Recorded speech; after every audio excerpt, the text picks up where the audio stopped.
अस्सलाम वालेकुम। गुज़िश्ता कुछ अरसे से पंजाब भर में नायब तहसीलदार और तहसीलदार की अपकमिंग सीट्स के हवाले से बहुत शोर होगा है। बहुत ज़्यादा केस आ रही हैं हो रही हैं।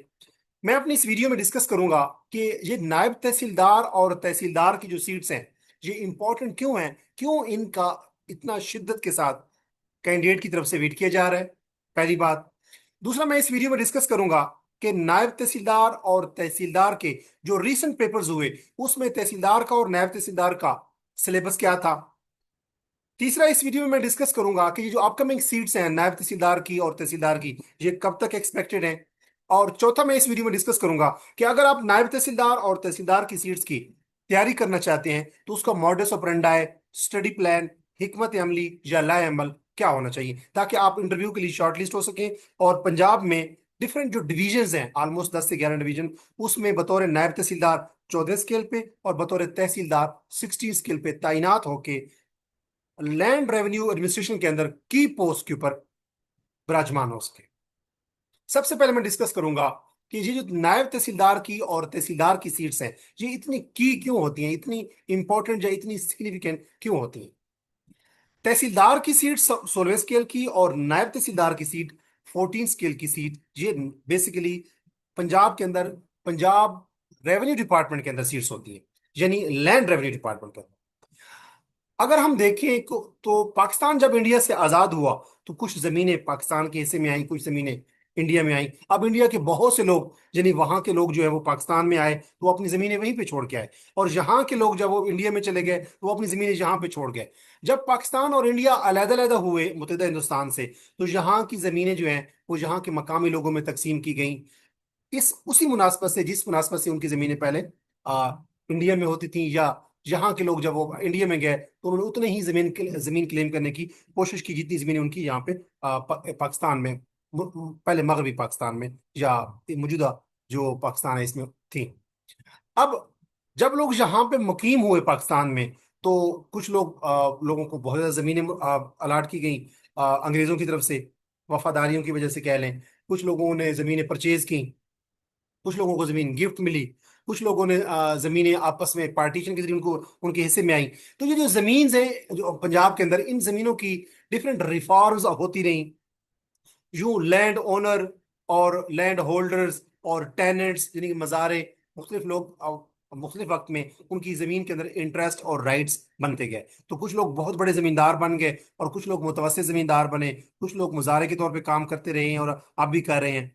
ये जो ज़मीनें होती हैं, इन ज़मीनों को देखने के लिए, ज़मीन का रिकॉर्ड मेंटेन करने के लिए, ज़मीनों की पार्टीशन के लिए, ज़मीन का जब इंतकाल होता है जिसको म्यूटेशन कहते हैं, ज़मीन का जब ट्रांसफ़र होता है, ज़मीन जब गिफ्ट या हिबा की जाती है, ज़मीन की जब पार्टीशन तकसीम होती है, या ज़मीन की जब कंसोलिडेशन होती है, यानी कि आप कह सकते हो उसका इस्तेमाल होता है, या ज़मीन की जब सेटलमेंट यानी उसका जब बंदोबस्त होता है, या ज़मीन की जब डिमार्केशन होती है यानी कि जब उसकी बाउंड्रीज लगाई जाती हैं, या ज़मीन का जब सर्वे होता है, इन तमाम अमूर को देखने के लिए पंजाब के अंदर एक डिपार्टमेंट है जिसको हम कहते हैं पंजाब लैंड रेवेन्यू एडमिनिस्ट्रेशन, या उसको सिंपली हम कहते हैं पंजाब रेवेन्यू डिपार्टमेंट। अब ये जो रेवेन्यू डिपार्टमेंट है जो जमीन की देखभाल करता है, जमीन के रिकॉर्ड को मेंटेन करता है, जब भी कोई म्यूटेशन का केस आता है, जब भी इंतकाल का कोई केस आता है, यानी इंतकाल हो सकता है कोई हिब्बा गिफ्ट की वजह से हो, या परचेज सेल की वजह से हो, या पार्टीशन की वजह से हो, या इनहेरिटेंस की वजह से हो, किसी भी वजह से हो सकता है, या आप कह सकते हैं कि मोर्टगेज की वजह से हो। तो किसी भी सूरत में अगर जमीन एक शख्स से दूसरे शख्स में मुंतकिल होती है तो लैंड रिकॉर्ड को अपडेट करना पड़ता है। ये रिकॉर्ड पहले मैनुअल होता था, लेकिन आजकल पंजाब में पंजाब लैंड रिकॉर्ड्स एजेंसी, पेलरा के नाम से, जो 2017 का जो एक्ट है उसके तहत अब मुतारफ करवाई गई। ये बेसिकली कंप्यूटराइज सिस्टम है। अगर आप देखें तो हर डिस्ट्रिक्ट के अंदर आजकल लैंड रिकॉर्ड अराजी सेंटर्स हैं कंप्यूटराइज। अब अगर वहां पे आप फर्द बै लेना चाहें, जमीन का कोई फर्द लेना चाहें, तो आप वहां जाते हैं तो अपना 500 रुपए के करीब फीस सबमिट करवाते हैं, अपना CNIC देते हैं, आपको कुछ वेटिंग टाइम दिया जाता है, आपको टोकन दे दिया जाता है, आप वेट करते हैं बैठ के, और कुछ टाइम के बाद जब आपका नंबर आता है तो आप एक शख्स के सामने जाते हैं जो लैंड रिकॉर्ड पेलरा एजेंसी के अंदर ऑफिशियल बैठा होता है कंप्यूटर के सामने। वो आपका CNIC नंबर जब एंटर करता है तो वो देखता है कि जी आपके नाम पे कितनी जमीन है, वो आपको उसको फर्ज जायदाद निकाल के देता है। अगर आपको मालूमात के लिए लेना चाहें, या अगर आपको जमीन खरीदना चाहें या बेचना चाहें, तो आप अपनी जमीन की तस्दीक के लिए फर्द रिकॉर्ड या फर्ज जायदाद उसका रिकॉर्ड ले सकते हैं। वो एक डॉक्यूमेंट होता है बेसिकली एविडेंस का। अब पंजाब के अंदर जो लैंड जितनी भी लैंड्स हैं उनकी पार्टीशन, उनका इंतकाल, उनकी रिकॉर्ड मेंटेनेंस और उनके अंदर म्यूटेशन, इंतकाल, ये सब कुछ मामला को देखने के लिए पंजाब रेवेन्यू एडमिनिस्ट्रेशन के अंदर डिफरेंट ओहदे हैं। सबसे पहले अगर हम देखें विलेज लेवल के ऊपर, तो पटवारी काम करता है। पटवारी के ऊपर कानून को काम करता है। कानून को अगर ऑफिस में बैठा हो तो कानून को होता है, और अगर वो फील्ड में हो तो उसको हम कहते हैं गिरदावर। तो सबसे पहले गांव के लेवल पे पटवारी होता है हर स्टेट का। उसके ऊपर कानून गो होता है जिसको हम गिरदावर भी कहते हैं। उसके ऊपर नायब तहसीलदार होता है। नायब तहसीलदार के ऊपर तहसीलदार होता है। तहसीलदार के ऊपर असिस्टेंट कलेक्टर ग्रेड 2 होता है। उसके ऊपर असिस्टेंट कलेक्टर ग्रेड 1 होता है। उसके ऊपर असिस्टेंट असिस्टेंट कमिश्नर होता है। और उसके ऊपर डीसी होता है जिसको हम कलेक्टर कहते हैं। और कलेक्टर के ऊपर क्या डिवीजन में कौन बैठा होता है? कमिश्नर। और कमिश्नर के ऊपर कौन बैठा होता है? मेंबर बोर्ड ऑफ रेवेन्यू, काफी सारे होते हैं, और उनके ऊपर बैठा होता है senior member board of revenue. अगर हम टॉप से बात करें तो पंजाब रेवेन्यू डिपार्टमेंट जो है उसके अंदर सबसे टॉप पे बैठा होता है senior member board of revenue. उसके नीचे different member board of revenue होते हैं, जो कॉलोनीज के होते हैं, सेटलमेंट्स के होते हैं, कंसोलिडेशन के होते हैं, कच्ची आबादी के होते हैं, डिफरेंट सेक्शंस के। तो सबसे ऊपर senior member of board of revenue होता है। उसके नीचे different member board of revenue होते हैं। उनके नीचे डिवीजन लेवल के ऊपर कमिश्नर बैठा होता है। डीसी डिस्ट्रिक्ट लेवल के ऊपर कमिश्नर के नीचे, कमिश्नर डिवीजन लेवल पे होता है, उस नीचे डिस्ट्रिक्ट लेवल के ऊपर बैठा होता है जिसको हम डिप्टी कमिश्नर कहते हैं, और रेवेन्यू डिपार्टमेंट में उसे कहते हैं बेसिकली कलेक्टर। तो कमिश्नर के नीचे बैठा होता है कलेक्टर, और जो डीसी होता है जिसको कलेक्टर कहते हैं उसके नीचे बैठा होता है असिस्टेंट कमिश्नर। असिस्टेंट कमिश्नर के नीचे बैठा होता है असिस्टेंट कलेक्टर ग्रेड 1। उसके नीचे बैठा होता है असिस्टेंट कलेक्टर ग्रेड 2। उसके नीचे बैठा होता है तहसीलदार। उसके नीचे बैठा होता है नायब तहसीलदार। उसके नीचे बैठा होता है बेसिकली कानून को, और कानून के नीचे बैठा होता है पटवारी। तो ये बेसिकली मैंने हायरार्की आपको बताई, ये ऑर्गेनोग्राम मैंने बताया, ये तमाम जो ऑफिशियल्स मैंने बताया, ये जो हायरार्की है या ऑर्गेनोग्राम है, ये मिल के पंजाब के अंदर जितनी भी जमीनें हैं उनके मामलात को देख रहे होते हैं, उनके रिकॉर्ड्स को देख रहे होते हैं। अगर हम एक डिस्ट्रिक्ट की बात करें तो डिस्ट्रिक्ट में लैंड रेवेन्यू के मामलात को देखने के लिए सबसे बड़ी अथॉरिटी कौन सी होती है? कलेक्टर, जिसको डिप्टी कमिश्नर कहते हैं। वैसे वो डिप्टी कमिश्नर होता है लेकिन जमीन के मामलात के हवाले से वो कलेक्टर कहलाता है। तो डिस्ट्रिक्ट के अंदर सबसे बड़ी अथॉरिटी कौन सी होती है? कलेक्टर। और अगर हम तहसील की बात करें तो तहसील में सबसे बड़ी अथॉरिटी कौन सी होती है जो जमीन के मामलात देखती है? वो होता है तहसीलदार। और तहसीलदार के नीचे कौन होता है? नायब तहसीलदार। अगर मैं ये कहूं कि जमीन के मामलात में, अल्लाह पाक माफ करे, वैसे तो स्याह सफेद का मालिक अल्लाह पाक की जात है, लेकिन जमीन के मामलात में अगर देखा जाए तो स्याह को सफेद और सफेद को स्याह करने वाले जो अथॉरिटीज होती हैं वो क्या होती हैं? तहसीलदार और नीचे नायब तहसीलदार। ये तहसीलदार और नायब तहसीलदार खुली कचहरियां लगाते हैं। उनके साथ अमूमन एसएचओ बैठा होता है, या उनके साथ पुलिस के 2-3 ऑफिशियल खड़े होते हैं ताकि लॉ एंड ऑर्डर की सिचुएशन को भी मेंटेन किया जा सके। तो तहसीलदार, नायब तहसीलदार और अमूमन साथ एसएचओ या कोई भी पुलिस वाला वो साथ बैठा होता है, या साथ असिस्टेंट कलेक्टर ग्रेड 1 या असिस्टेंट कलेक्टर ग्रेड 2 या एसी साथ बैठा होता है, असिस्टेंट कलेक्टर या असिस्टेंट कमिश्नर साथ बैठा होता है। और अमूमन तहसीलदार और नायब तहसीलदार इकट्ठे बैठ के खुली कचहरी लगाते हैं। उसमें जर्नलिस्ट भी होते हैं, उसमें लैंड ओनर भी बैठे होते हैं, उसमें पटवारी भी बैठे होते हैं, और उसमें तमाम जो जमीन के में इंटरेस्ट रखने वाले लोग होते हैं वो बैठे होते हैं। अब वो खुली कचहरी लगाई जाती है, लोगों के मसाइल सुने जाते हैं जो जमीनों के मसाइल होते हैं। तो यूं कह सकते हैं कि जो खुली कचहरी लगाने वाली अथॉरिटीज होती हैं वो हमेशा की पोस्ट पे होती हैं। अगर हम देखें तो डीपीओ जो होता है वो भी अपने हर डिस्ट्रिक्ट के अंदर, जो जिस डिस्ट्रिक्ट में वो डीपीओ होता है उसमें कि 1-2 दिन में, हफ्ते में खुली कचहरी लगाता है, लोगों के मसाइल सुनता है। इसी तरह जमीन के मसाइल सुनने के लिए तहसीलदार और नायब तहसीलदार खुली कचहरी लगाते हैं। और तहसीलदार की और नायब तहसीलदार की अपनी अदालत होती है। यानी तहसीलदार बेसिकली मजिस्ट्रेट का किरदार भी अदा कर रहा होता है, जमीन के मामलात में वो जज होता है। इसी तरह नायब तहसीलदार की अपनी कोर्ट होती है। तो तहसीलदार और नायब तहसीलदार की सीटें इसलिए अहम है कि इनकी अपनी कोर्ट्स होती है, ये जज होते हैं, इनके सामने वकील पेश होते हैं जमीन के मुकदमात लेकर, और ये उनके मामलात उनको सुनते हैं, एविडेंस कलेक्ट करते हैं, फैसला सुनाते हैं, फैसले को महफूज करते हैं, रीजन लिखते हैं और वर्डिक्ट देते हैं, यानी डेक्री देते हैं, यानी डिसीजन देते हैं, यानी म्यूटेशन ऑर्डर्स देते हैं। तो आपको समझ आ गई होगी कि तहसीलदार और नायब तहसीलदार की सीटें क्यों अहम है। ये तहसीलदार की जो सीट है ये 16वें स्केल पे होती है, यानी गजटेड सीट है, और नायब तहसीलदार की सीट उससे जो नीचे होती है ये 14 स्केल पे होती है। तहसीलदार की नेक्स्ट प्रमोशन बतौर होती है असिस्टेंट कमिश्नर।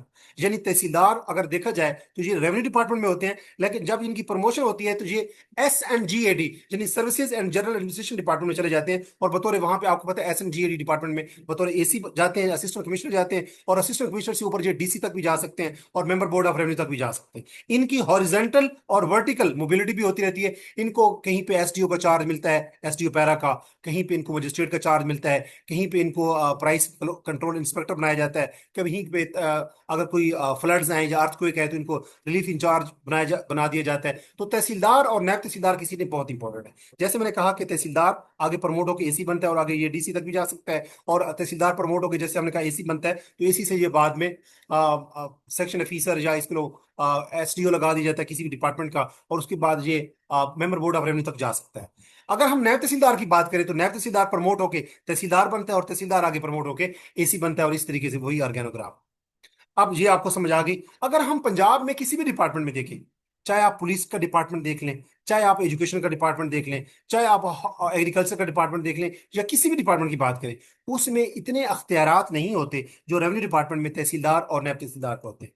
अच्छा, ये तो हो गई इस डिपार्टमेंट की अहमियत, और उसमें तहसीलदार और नायब तहसीलदार का हमने स्केल डिस्कस किया, इनकी प्रमोशन डिस्कस की, और हमने कहा कि ये अहम क्यों होती है। पंजाब में अभी मौजूदा तौर पे, अभी अगर आजकल बात करें तो आज जुलाई की 10 तारीख है, इस महीने में और अगले महीने में यानी कि अगस्त 2026 में, इन 2 महीनों में पंजाब की जो डिफरेंट डिवीजन हैं 10 से 11, हर डिवीजन में नायब तहसीलदार की सीटें डिवीजन वाइज आती हैं। यानी सरगोधा डिवीजन जिसमें 4 डिस्ट्रिक्ट हैं, मियावाली, बक्खर, खुशाब और सरगोधा।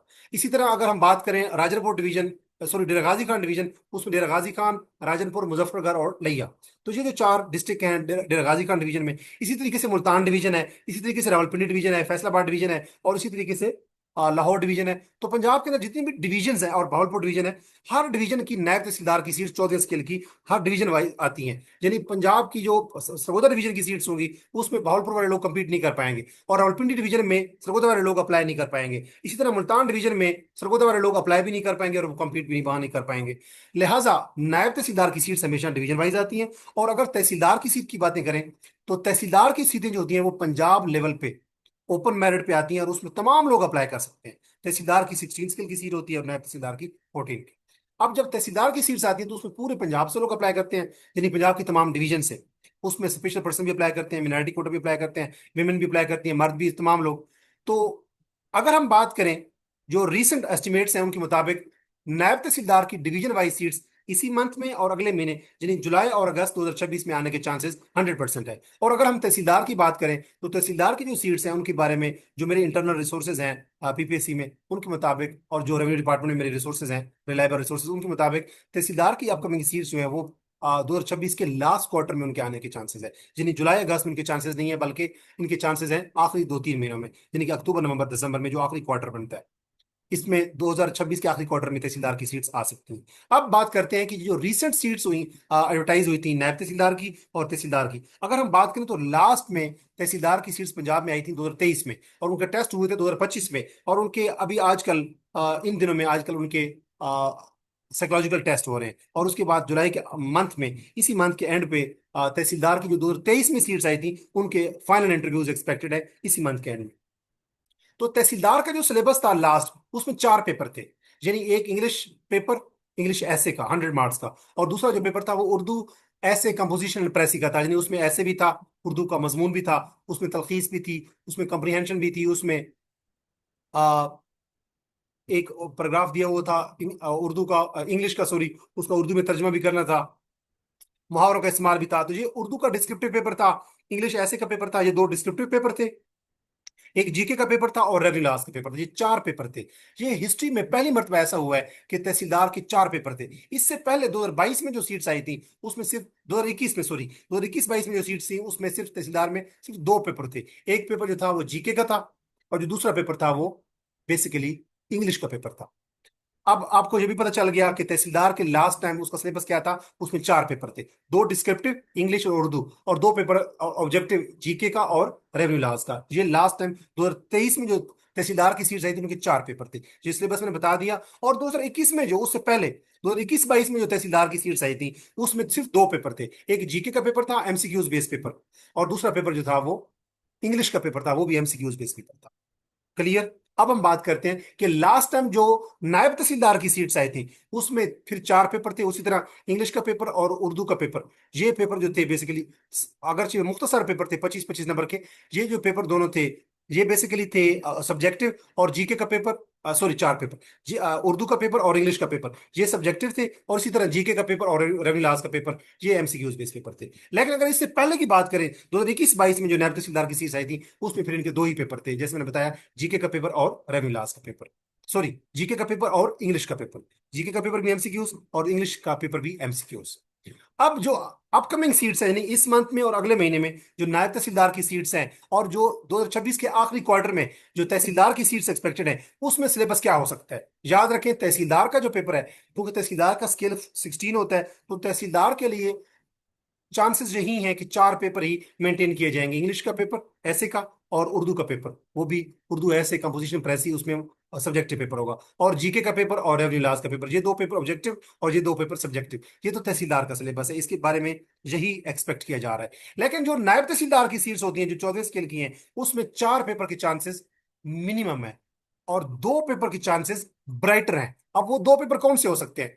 2 पेपर ये हो सकते हैं कि एक तो पेपर या तो जीके का होगा 100 मार्क्स का, और जो दूसरा पेपर होगा वो रेवेन्यू लॉज का होगा। या यूं हो सकता है कि एक पेपर जीके का होगा और दूसरा पेपर इंग्लिश का होगा, जैसे पहले था। या ये भी हो सकता है कि एक पेपर हो जीके का और रेवेन्यू लॉज का, 50-50 एमसीक्यूज का, 50 एमसीक्यूज जीके के और 50 एमसीक्यूज रेवेन्यू लॉज के। एक पेपर ये हो जाएगा, जिसको ओवरऑल जीके का पेपर कह सकते हैं, और दूसरा पेपर क्या होगा, इंग्लिश का। ये है, 2 पेपर के चांस हैं नायब तहसीलदार के लिए। तो आप लोगों को ये माइंड में रखना चाहिए कि नायब तहसीलदार के लिए 4 पेपरों की जो पॉसिबिलिटी है वो बहुत थिन है। अगरचे खत्म उसको नहीं किया जा सकता, ये अमर खारिज अज़ इम्कान नहीं है कि नायब तहसीलदार के भी 4 पेपर ले लीजिए। लेकिन जो मेरे इंटरनल रिसोर्सेज हैं रेवेन्यू डिपार्टमेंट में, उनके मुताबिक, और जो पीपीएससी में जो रिसोर्सेज हैं उनके मुताबिक, तहसीलदार तहसीलदार के लिए 4 पेपर, लेकिन नायब तहसीलदार के लिए 2 पेपर के चांसेस है। और 2 पेपर कौन से हो सकते हैं? जीके और इंग्लिश एमसीक्यूज। जीके के पेपर भी 100 मार्क्स का, इंग्लिश एमसीक्यूज बेस्ड पेपर, और इंग्लिश का पेपर भी 100 मार्क्स का एमसीक्यूज बेस्ड पेपर। इंग्लिश का भी और जीके का पेपर भी, या जीके और रेवेन्यू लॉज का पेपर एक ही होगा, 100 मार्क्स का एमसीक्यूज पेपर, और दूसरा पेपर इंग्लिश का होगा। और अगर हम आप बात करें कि मॉडस ऑपरेंडाई क्या होना चाहिए कैंडिडेट्स का, कि कैंडिडेट्स को कैसे तैयारी करनी चाहिए नायब तहसीलदार और अपकमिंग तहसीलदार की सीट्स की। अगर आप तहसीलदार और नायब तहसीलदार की तैयारी एक मंथ पे ही करते हैं, तो आप अगर 2 पेपर पे फोकस करें, तो आपकी नायब तहसीलदार की तैयारी भी हो जाएगी और तहसीलदार की तैयारी भी हो जाएगी। और वो 2 पेपर कौन से हैं? एक पेपर है जीके का और दूसरा पेपर है रेवेन्यू लॉज का। जीके के पेपर की तैयारी में आप क्या करेंगे? उसमें जैसे पीपीएससी का पेपर होता है 100 मार्क्स का पेपर, उसमें English, Urdu, Islamic studies, Pakistan studies, geography, everyday science, mathematics, computer science, current affair, blah blah, जिस जो जो जर्नल ब्ला ब्ला से बनाते हैं, जनरल नॉलेज, ये 10 तकरीबन थीम स्ट्रीम्स या थीम्स बनते हैं। जो पीपीएससी का आप पेपर आप लोग देते रहते होंगे, पीपीएससी का जो पेपर है जिसमें 100 मार्क्स का एमसीक्यूज होता है, उसमें आप लोगों ने ऑलमोस्ट 10 सब्जेक्ट्स बनते हैं। एक जीके के पेपर की तैयारी करनी चाहिए आप लोगों को, और जो दूसरा पेपर है उसमें आपको तैयारी करनी चाहिए रेवेन्यू लॉज की। और वो रेवेन्यू लॉज का पेपर में कौन से एक्ट आते हैं? 3 एक्ट आते हैं। एक आता है पंजाब टेनेंसी एक्ट 1887, दूसरा आता है लैंड एक्विजिशन एक्ट 1894, और तीसरा आता है पंजाब लैंड रेवेन्यू एक्ट 1967। अब दोबारा सुन लें, Punjab tenancy act 1887, land acquisition act 1894, और पंजाब लैंड रेवेन्यू एक्ट 1967। ये 3 एक्ट अगर आप तैयार करें, तो आपकी लैंड रेवेन्यू लॉज की जितनी भी एमसीक्यूज बेस पेपर होगा उसकी 100% तैयारी हो जाएगी। और जीके का मैंने 10 सब्जेक्ट्स बता दिए। तो अगर आप जीके के पेपर की तैयारी करते हैं और दूसरा रेवेन्यू लॉज के पेपर की तैयारी करते हैं, तो इन 2 पेपर की तैयारी से ये 2 पेपर तहसीलदार में भी होंगे और ये 2 पेपर नायब तहसीलदार के पेपर में भी होंगे। तो इन दोनों पेपर को आपको तैयार करना चाहिए। अब नायब तहसीलदार और तहसीलदार के पेपर की तैयारी के लिए मैंने एक रिसेंटली एक सेशन स्टार्ट किया था, अनाउंस किया था बल्कि, उसमें ऑलमोस्ट 10 स्टूडेंट्स रजिस्टर कर चुके हैं। मैं उस सेशन के हवाले से आपको बताना चाहूंगा कि वो सेशन जो है, मैं उम्मीद करता हूँ कि आपको स्क्रीन विजिबल होगी। मैं इसको मजीद विजिबल बनाने की कोशिश करता हूँ। ये बेसिकली नायब तहसीलदार और तहसीलदार का जो सेशन है उसकी तैयारी के लिए मैंने स्टार्ट किया है।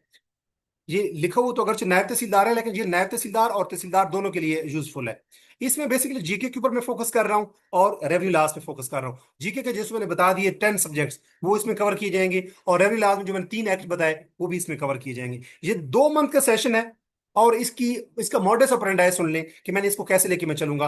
बेसिकली आपको डेली बेसिस पे जीके का मटेरियल प्रोवाइड किया जाएगा in the form of MCQs. आपको पीडीएफ में प्रोवाइड किया जाएगा। आपको 24 आवर का टाइम दिया जाएगा। आप जीके की वो असाइनमेंट पढ़ेंगे, यानी एमसीक्यूज पढ़ेंगे, और अगले दिन आपका online Google form basic test हो जाएगा जीके का। इसी तरीके से ऑन एवरी सेकंड डे एक रेवेन्यू लॉ का एक लेक्चर अपलोड किया जाएगा मेरे यूट्यूब चैनल के ऊपर, जिसका नाम है इंग्लिश विद अजमल खान।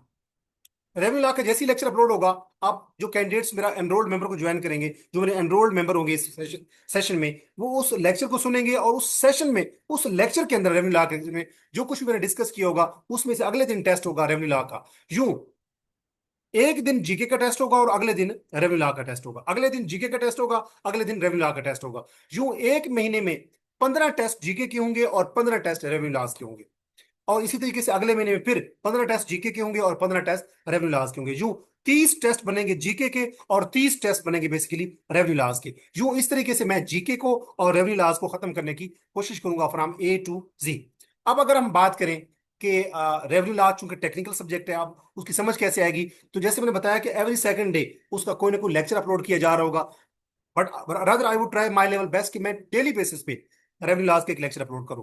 तो एक महीने में आपको जो लेक्चर मिल रहे होंगे आप वो लेक्चर सुनेंगे, और आपको साथ एमसीक्यूज बेस्ड और पीडीएफ की शक्ल में मटेरियल प्रोवाइड किया जाएगा जीके में भी और रेवेन्यू लॉस में भी। तो आपको यूट्यूब की सपोर्ट की वजह से आपको रेवेन्यू लॉस के लेक्चर मिलेंगे जिनको आप सुनेंगे, और साथ आपको पीडीएफ में मिलेगा एमसीक्यूज बेस्ड मटेरियल और पीडीएफ की शक्ल में रेवेन्यू लॉस के एक्ट मिलेंगे। आप उसको पढ़ेंगे, आपको 24 आवर की असाइनमेंट मिलेगी, आप लेक्चर को सुनेंगे, उस पीडीएफ को पढ़ेंगे, और अगले दिन आपका रेवेन्यू लॉस का टेस्ट होगा जो कि ऑनलाइन टेस्ट होगा। इसी तरीके से जीके का मैं आपको मटेरियल शेयर करूंगा, आप वो पढ़ेंगे और अगले दिन आपका जीके का टेस्ट होगा। एक महीने में 15 टेस्ट जीके के, 15 टेस्ट रेवेन्यू लॉस के होंगे, और 2 महीनों का सेशन है तो 30 टेस्ट जीके के होंगे और 30 टेस्ट क्या होंगे, रेवेन्यू लॉस के होंगे। और रेवेन्यू लॉस के आपको यूट्यूब पे लेक्चर भी मिलेंगे और साथ साथ आपको एमसीक्यूज भी मिलेंगे और साथ साथ आपको पीडीएफ भी मिलेगा। इस सेशन की टोटल फी जो है वो एक महीने की 3,000 है, 2 महीनों की टोटल फी जो है वो 6,000 है। लेकिन जो पहले कैंडिडेट्स होंगे, जो अर्ली बर्ड्स होंगे, उनके लिए मैंने 50% डिस्काउंट किया है। यानी उनके लिए 50% डिस्काउंट से मुराद ये है कि उनकी फी जो है वो 6,000 नहीं है 2 महीनों की, बल्कि उनकी फीस 2 महीनों की फी जो है उनकी वो क्या है, 3,000 है। इसमें कुछ कैंडिडेट्स रजिस्टर हो चुके हैं, जिसमें उकबा तैयब हैं वो रजिस्टर हो चुकी हैं, एजाज अहमद है रहीमजार खान से। अच्छा जी, उकबा तैयब जो है वो कसूर से रजिस्टर हो चुकी हैं इस सेशन में, और एजाज अहमद जो है वो रहीमजार खान से इस सेशन को ज्वाइन कर चुके हैं।